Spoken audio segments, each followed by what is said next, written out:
सध्याच्या परिस्थितीत बाळापूर तालुक्यात रब्बी हंगामातील उन्हाळी कांदा पीक जवळपास अंतिम टप्प्यात असून कांदा पिकाचे दर कोसळले असल्याने उत्पादक शेतकरी मोठ्या प्रमाणात अडचणीत सापडला असल्याची परिस्थिती निर्माण झाली आहे।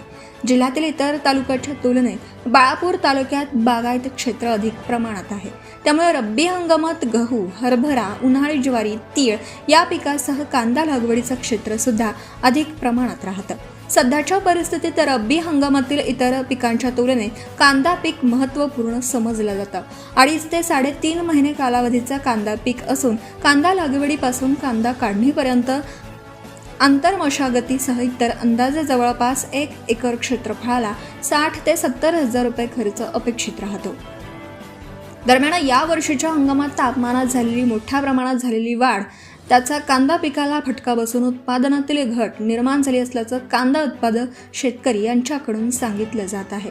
सध्याच्या परिस्थितीत कांदा पिकाला मिळत असलेला भाव अतिशय तुटपुंज प्रमाणात असून कांदा पिकाला लागवडीपासून तर उत्पादन हाती येईपर्यंत झालेल्या खर्चाच्या तुलनेत बाजारात भाववारीत निर्माण झालेली घट यामुळे झालेला खर्च सुद्धा वसूल होत नसल्याने कांदा उत्पादक शेतकरी मोठ्या प्रमाणात अडचणीत सापडले आहेत।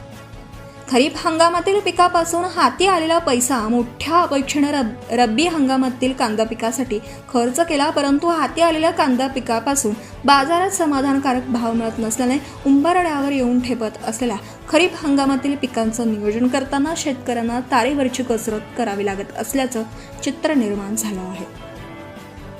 सत्यशोधक न्यूज चॅनलकरिता राजकुमार चिंचोळकर, बाळापूर तालुका प्रतिनिधी। Subscribe now and press the bell icon. Never miss an update.